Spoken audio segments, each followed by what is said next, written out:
Welcome to episode 8 of It's All in Your Head podcast. I'm Michelle Walker and I'm here with Tara Ray. Our episode today is going to be on parenting. So I want Thomas to talk a little bit about this because we don't talk about it a lot, but as they were growing up, I didn't have much contact with my family. And so I just want you to just give your thoughts on that because I didn't know that they had thoughts about it. I think Thomas mentioned something maybe when he was about, I don't know, I want to say 24 or 25. Just the the how it was to not have contact with my family because we just did it. And so I want him to maybe speak to that. And I knew why I didn't, but I never kind of brought them into it, and it just became like normal life. So go ahead, Thomas. I mean, honestly, me being the oldest, I've always knew why you were distant from them. My only thing was at the time, me growing up, I'm seeing everyone around me like normal, they go see their families, their aunties, Now, I'm just like, I was just questioning that, like, why don't we see our family that much? And then got to know our family. Which And I understand why, although I love my family, don't get me wrong, I love them so much, but the type of person my mother is, I understand why, she keeps her distance from, I'm not gonna say all the family, but certain family members. And I don't even know who those certain family members are. I just know.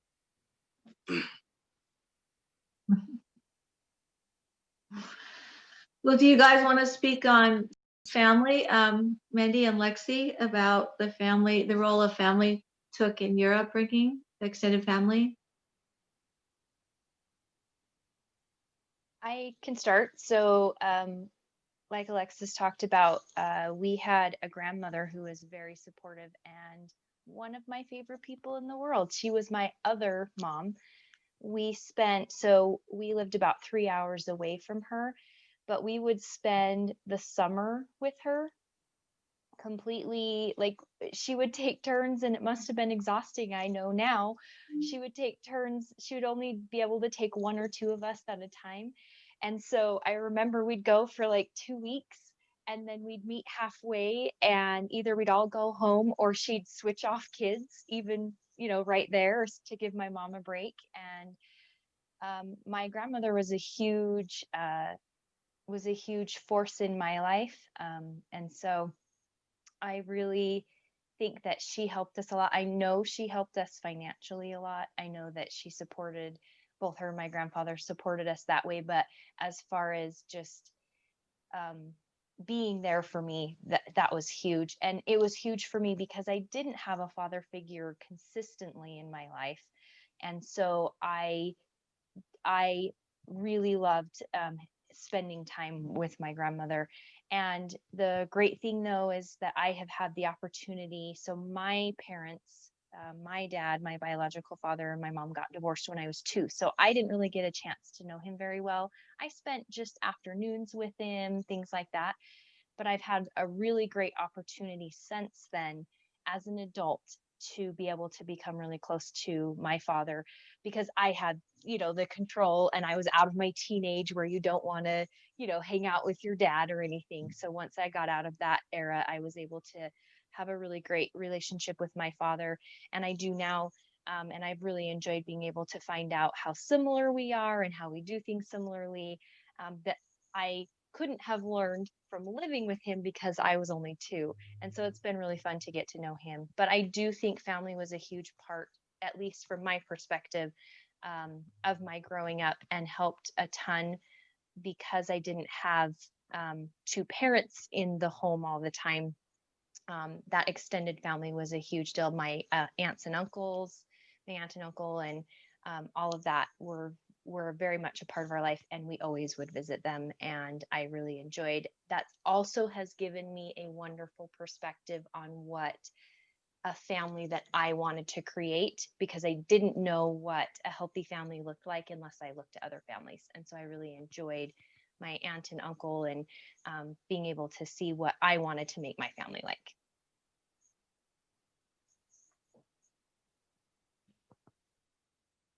Well, when you get into extended family, that's going to get into the grandma conversation, which is a hard one for me. My grandma was my best friend until she died. I talked to her on the day she died. She was so young that she really, like Mandy said, she was our other mom. I mean, she was so actively involved in every aspect of our lives. And in elementary school, we were in year-round school. And so we had these breaks every 6 weeks. We had a break and we were up at grandma's. I mean, we saw her all the time. And grandma and grandpa, we saw them all the time. For me, I remember when I was in college, my boyfriend's mother had passed away. And I remembered thinking, trying to understand what he was going through, what that would feel like. And the only way I could wrap my head around what it must feel like for him was to think, if my grandma died, what that would feel like for me. Because, you know, for him, it was the stable force in his life that had died, and he was a teenager, right? I mean, 19, or I mean, maybe we were 20 at the time, but not very old. And then when my grandma did pass away, it was like the world dropped out from under me completely. And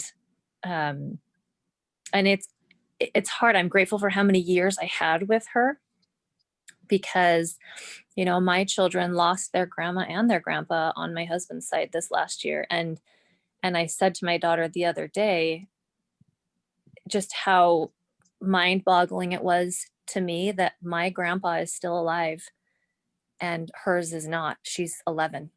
You know, I'm 38. I still have my grandpa.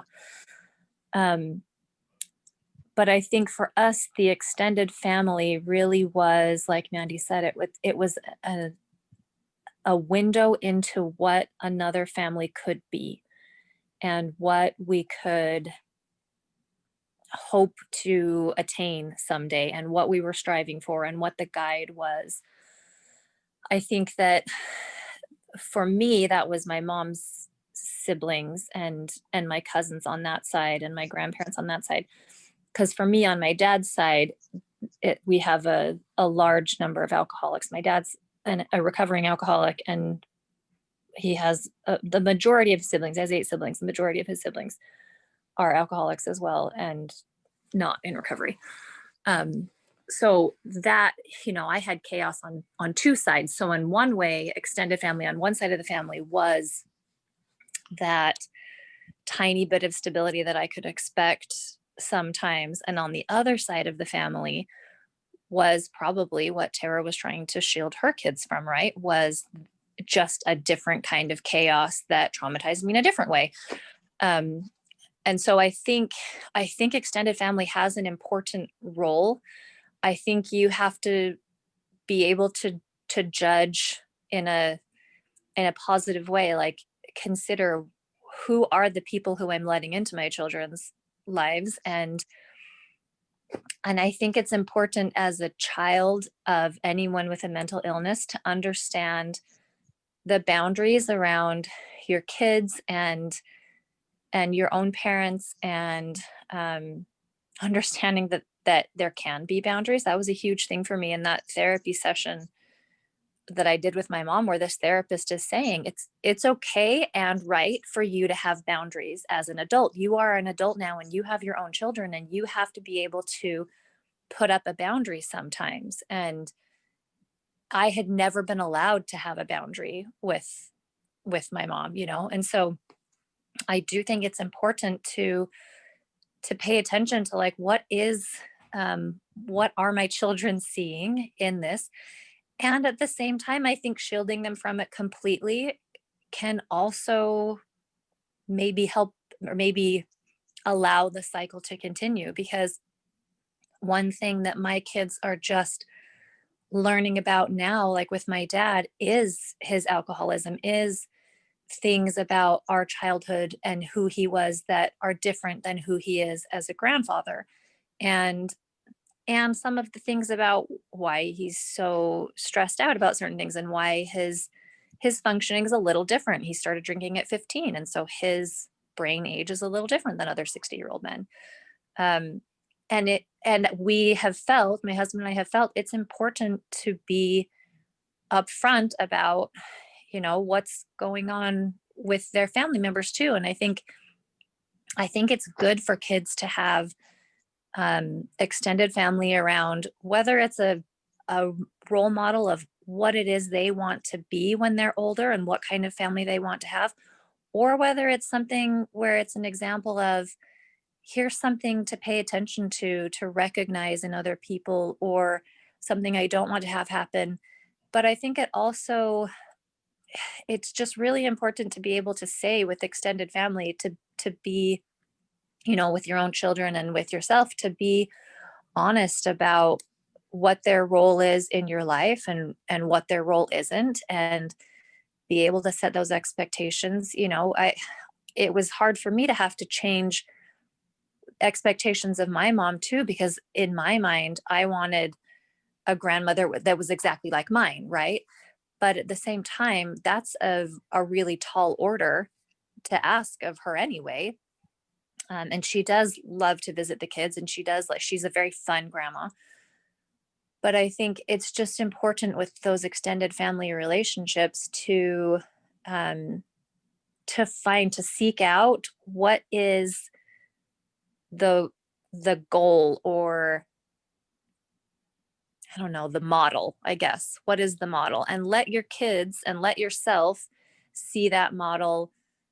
Talk to people who are doing things. I love the saying, find someone who has what you want, do what they did, and you'll get their results. And I think if all you've seen is something you don't want, that's not going to be enough. That told us as kids what not to do. That helped us see, well, I don't want to do that. But like Mandy was saying, we had no idea what to do, how to have a family that looked different from our own. We only knew our own experience. And so I think it's important to find those role models. And I think if you can find them in your family, cling to that. And if you can't, find them somewhere else and cling to that. But I do think it's important for kids to have a perspective other than their parents' perspective, of people they trust. Even better if it's someone who your parents also trust. And so you can feel like it's a team effort. But I think the outside role and the outside perspectives from other adults, other family members, are really important in shaping children and shaping humans and who we become. Thank you for joining us for It's All in Your Head podcast. Remember to subscribe, like, share, and please comment. Whatever mental health questions you have, we will be happy to answer them in future podcasts. Well, that was well said.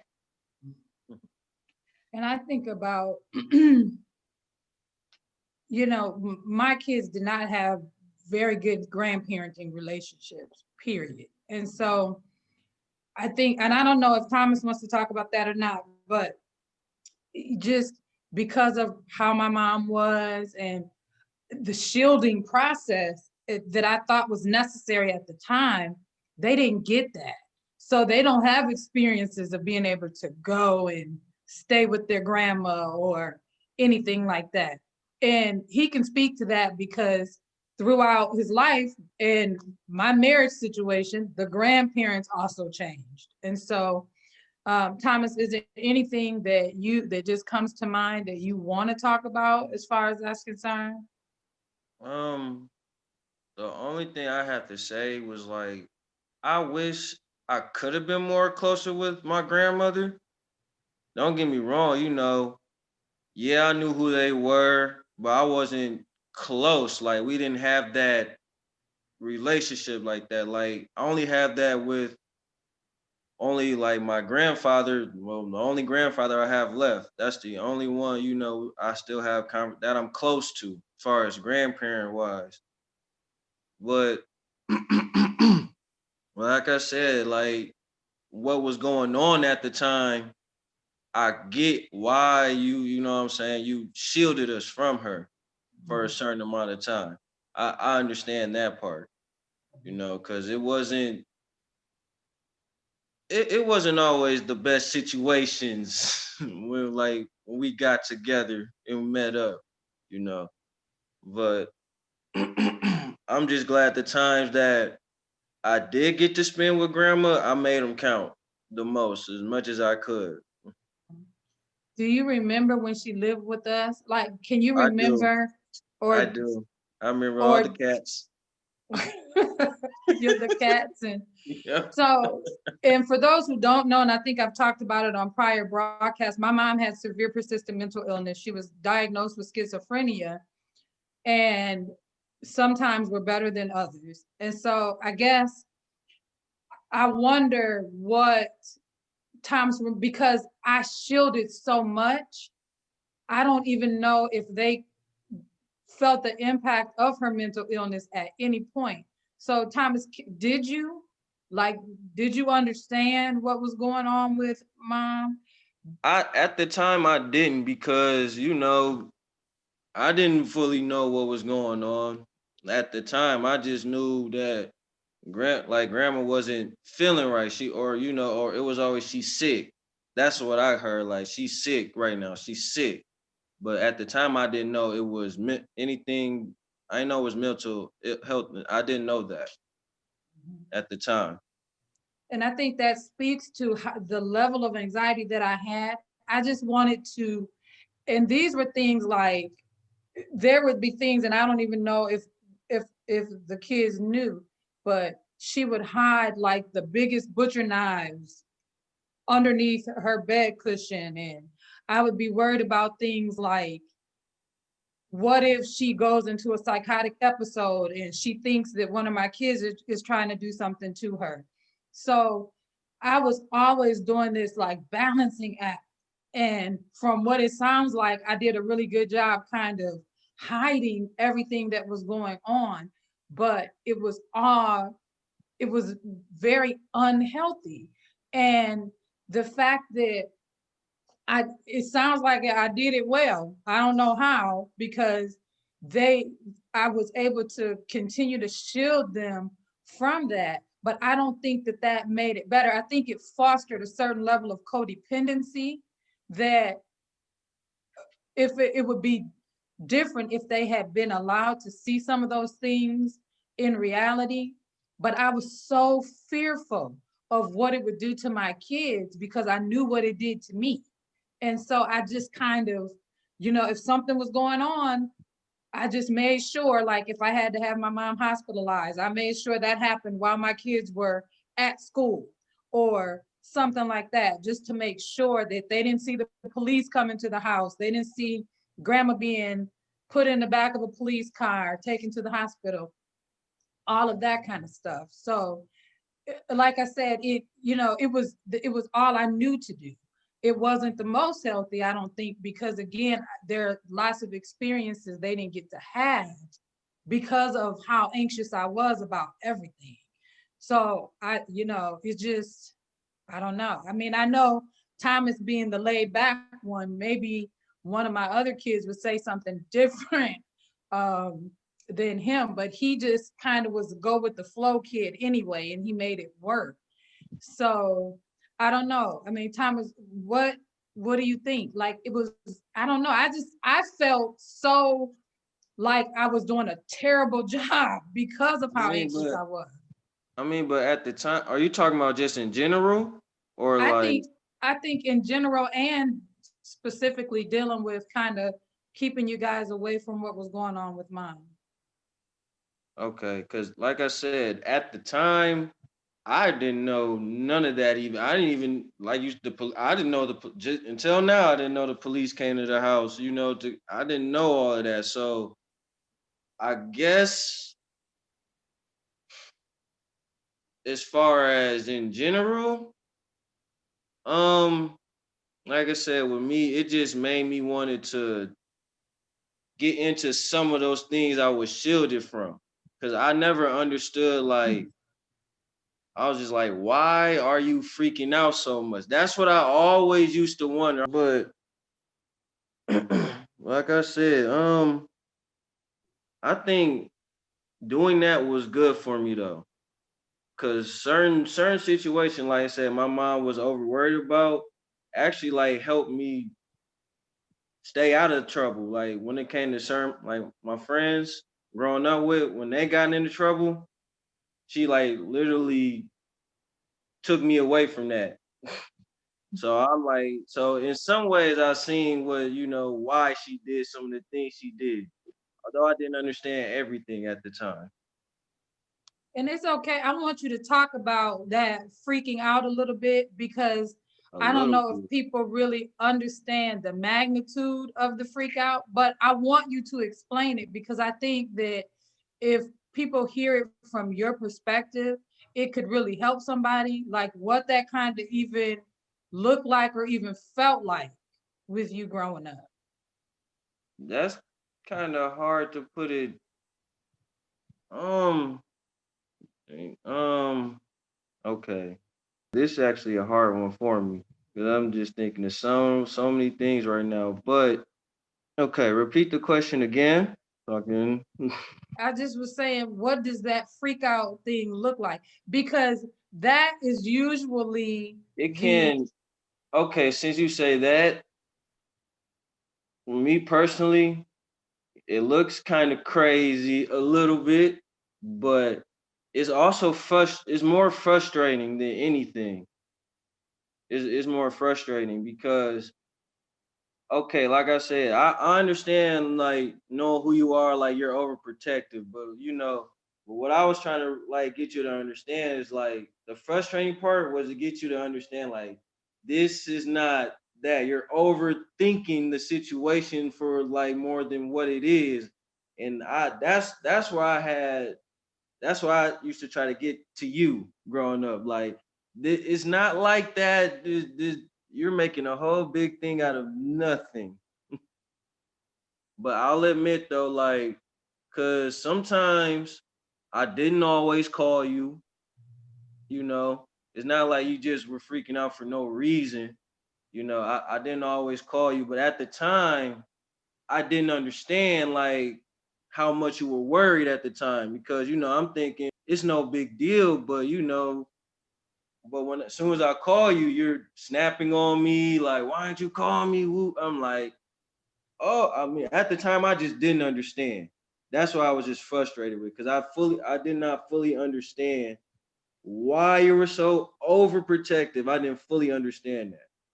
and I think I like, because these are the nice words, and these are probably words that I used and taught them to use, overprotective and all of that. And one of the boundaries was just two, when I call you, answer. But that wasn't because I thought they were doing anything particularly bad.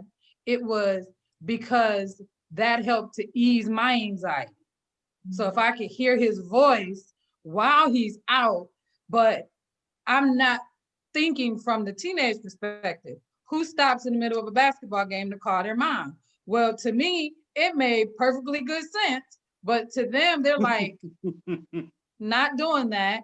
And they didn't do it. And all it did was, they saw me in the real ball of the anxiety. So that's kind of the exchange that he's talking about, and that freaking out and that overprotective, that, oh my gosh, I don't know what's going to happen. And they don't know. I could feel the internal mechanism. He did use the one word that was good, overthinking, because I could write a whole scenario about what could have happened when he was at the basketball court. I remember leaving work one time to go and find him because he didn't call me on the scheduled time that I wanted him to call. It would just be things like that. And it didn't make sense. It didn't make sense. And then thinking of the grandparenting part, I feel like maybe because I'm older, maybe because I'm more settled, of course, whatever, I'm still anxious, but I just feel like I'm a much better grandmother than I was a mom. And that's how I feel, because I don't have all of that pent up anxiety that I had before, and I'm not trying to control everything, and I'm not trying to manage everything and put them in their own little silos and keep things separate, which was the way that I've tried to function. But then thinking about it now, cause like when you say anxiety, me back then I thought you were just being overprotective. See, if I would have understood that about the whole anxiety thing, I probably would have done things different. You know, like, okay, I know how my mom is, I'm gonna call her. You know, I would have thought more like that. But like I said, I just didn't fully understand everything at the time, you know. And I'm like that with my son, like certain things that I feel like he can handle, I don't go overboard. But you know, kids nowadays are too smart. So you know, I like to push them, but because now I feel like, you know, if I'm more honest with him, he'll be honest with me. And you know, and for me, like how we used to talk, how you know, that's what I do with Samir. I talk to him and see how he feels about it. Then I can better handle the situation better. You know, so you know, cause I know I can get a little nervous sometimes. You know, what parents don't get nervous with their kids, you know? But but like I was saying, if I would have understood the anxiety part about you more, I would have handled things differently. Thank you for joining It's All in Your Head podcast. I just want to remind you to subscribe, like, share, and comment below. Thank you. Well, let's go to the part where if there's like a message you would want to give to people suffering as maybe adults that have come through it, or even kids or teenagers going through it right now. Is there a particular message you'd want to give to people to help them through? I'll just say if you know if you have mental health needs, like get on it immediately. Find help immediately. Talk to someone who you're most comfortable talking to that about with, because that's not easy talking about mental healthness. You know, I'll just say just find someone to talk to about it who like, you know, you feel comfortable talking about. Cause you know, a lot of times talking about stuff makes a whole lot of situations better. That's my message. Just talk it out, and we can find the problem and we can solve it. I like that one, Thomas. What about you, Lexi? I think I would have a different message for a teenager going through it than I would for a parent who has it. I think for a parent, for anyone who's a parent of any age child who's going through any sort of mental illness thing, I think the loud banner resounding message that I think everyone should know is that children are not resilient. I think everybody loves to use that as an excuse for not taking care of children properly. Children have a lot of needs and they don't have the voice, they don't have the words, and they don't have the understanding to tell you those needs. But when they get older, they will be able to. And that's something that I think is hard. It's been hard for each of us as the kids with a mother who deals with mental illness. And I think it's been hard for her is that after the fact, I think this happens even when you don't have mental illness. I think after the fact, when your kids are older, they're able to say, you know what, this didn't work for me. This wasn't okay with me. And as a parent, you feel like, well, this is coming out of nowhere, right? You were fine with this before, and now you're not fine with this. But I think that comes because of this giant lie that children are resilient, that children will just get over it, that you can move them into different houses and different families and different places, and you can not take their needs into consideration. You can have them away from their family for extended periods of time, and none of that is going to affect them. And the truth of it is, it's going to affect them. Everything that you do as a parent is going to affect them. And even as parents, when we try to overcompensate and parent for the way that we needed to be parented, we'll still fail. That won't be the way that our kids need to be parented. And the most important thing is to parent for the child you have, right? And that's just not possible to do when your mental state is not in a place where you can focus on them, where you have to be focused on you. And I think when you do have to be focused on you, you need another person to help with that. You need a therapist. You need someone who you can talk to, and someone who can help give a different perspective than your own, because your own is going to be skewed by this mental illness. And and it's just so important to be able to say, if somebody gives me a diagnosis and I think that it's fine, that what I'm doing is fine and my kids are fine, that my perspective is probably, it's best to have at least another perspective from someone else who doesn't have the same struggles that I'm going through. I think for someone going through it, a teenager going through it, I mean, I think we all cope in our own way, and I think each of us probably coped in a different way. But I think as a teenager, it's hard because you think you know everything, and that's normal. But how do you pair that with, like, I know my parent doesn't know everything and they're getting some things wrong, but they are getting some things right, and you can't really differentiate that as a teenager. But I think in that case, for the teenager, it's important to take that same advice and get a different perspective. That's not your parents' perspective, not a parent with mental illness. That's not your own teenage perspective. It's very hard as a teenager to think that maybe there's something I don't know in the world. But if as a teenager, you can at least find someone else, a therapist, a trusted adult who doesn't have any mental illness, a school counselor, a teacher, a grandparent, someone else, and you can be able to take that advice instead. There has to be advice you're willing to take. I know firsthand, being a teenager of a parent with mental illness, you are not going to take their advice because you see the flaws in the logic, and you see that what they're doing is not like what other people are doing. And in some ways, as a teenager, it's like a free pass, right? My mom lets me, I don't even have a curfew, so I can stay out as long as I want. And I don't have the same rules as other kids, so I can do what I want. But it's better to be able to say, there is a parental perspective that's important, and maybe I should seek that out at the very least to keep myself from pitfalls and traps that will affect me for the rest of my life. Okay. Mandy, what would you like to say?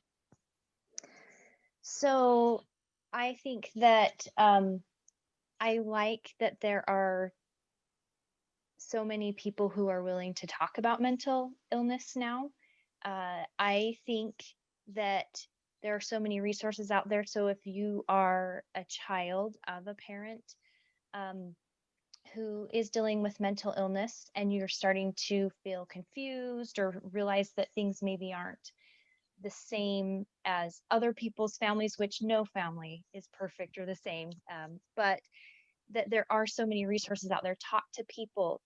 I know so many with schools, there are counselors available all the time. And so not to be afraid to ask those questions, kind of like what Alexis was saying, to say, this is really hard for me. I'm not sure if I have the right perspective.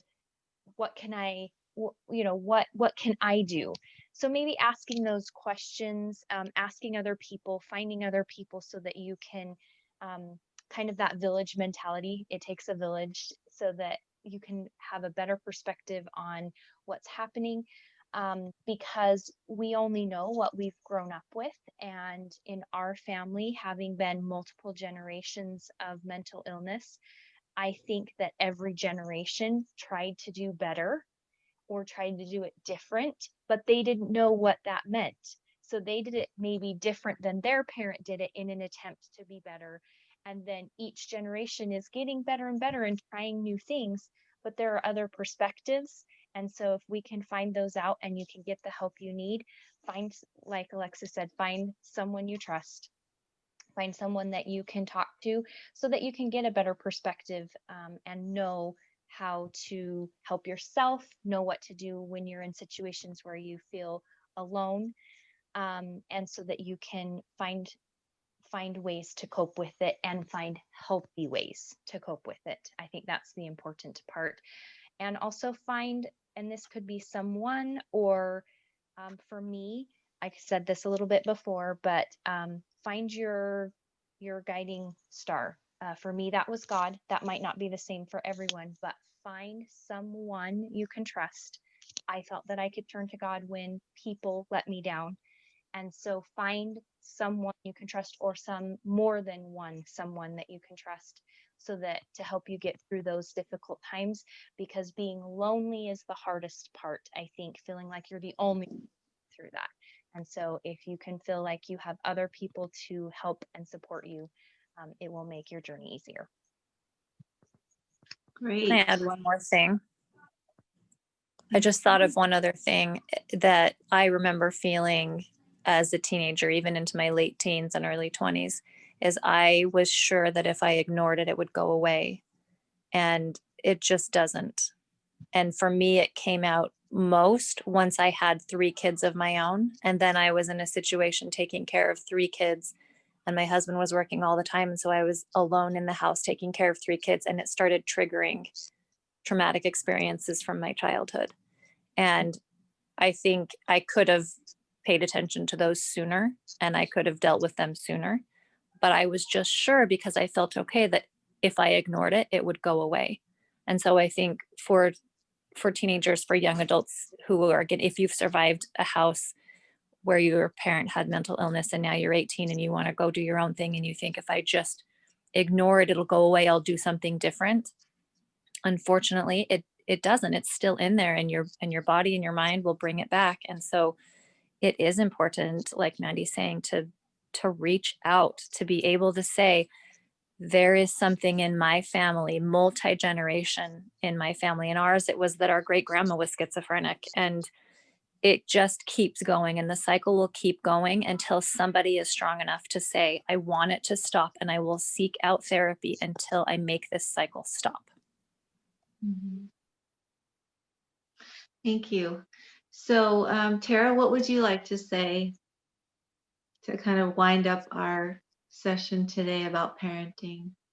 I just thank all of you guys for coming on and just sharing, because I mean, number one, we're your moms. I know that it's hard, and I'm grateful for your honesty and just talking about the things that happened. And I remember even the opposite of saying, because I remember telling my kids things like, don't ever say, what happens in this house stays in this house. If I am in here and I am doing something crazy, make sure you all tell someone, to make sure, because I just wanted them to have such a different experience. But I'm glad that, again, you guys have been honest, and I know that people will be helped by what you've said. We can't always see ourselves. I think in our old age, we've become more self-aware, but we can't always see ourselves. And so I'm so grateful to you guys for coming on and just being honest and transparent with what your experiences were. Mishele? Yeah, and I want to just really thank you girls too for coming on, and just tell you how much I love you, and just thank you for sticking this life out with me, I guess. And just, if I had to kind of give a message to anybody out there who's also suffering from mental illness, the thing I've had to really do is take accountability for the things that happen when I'm in a mental health crisis, and the things that I do that hurt other people, and do my best to make up for that in whatever way I can, after the fact, and just do whatever can be done, and try to make amends wherever possible, and just spend my life trying to be the best person that I can be in the times that I can be that best person. And when these mental health issues happen, I have to take accountability afterwards, and then make things up as best that I can, and just move ahead with my life and do the best things that I can, be the best person I can be in between those moments.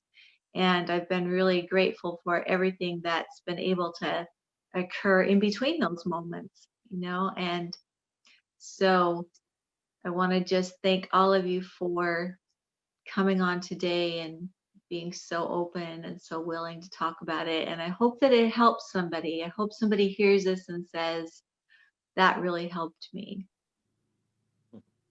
You know, and one thing that I think we did say, as you're talking about taking accountability, is take your medication. That's one thing we haven't talked about here, is that none of this got better for us until our mom was willing to take her medication. And in the case of our grandma, our great grandma, she didn't get medication till the very end of her life. And as soon as she did, there was a clarity in her schizophrenia that had never been there before in her life. And so I think there has to be a point where we get over the stigma of medication and we say, take the medication. Mm-hmm. Yep. Yeah, absolutely. And even with medication, I still have breakthroughs. I still have mental health breakthroughs, but they're further between. So definitely. And again, I just want to thank you all again. Alexis and Mandy, I haven't met you yet, but I know I'm going to love you anyway. And Thomas, you know I love you, like, you know, just beyond. So you already know that. So I thank you guys so much again.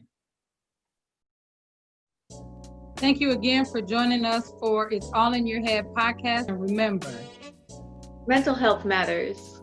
And if you don't deal with your stuff, it's going to deal with you. Thank you, everyone. Bye-bye. Bye.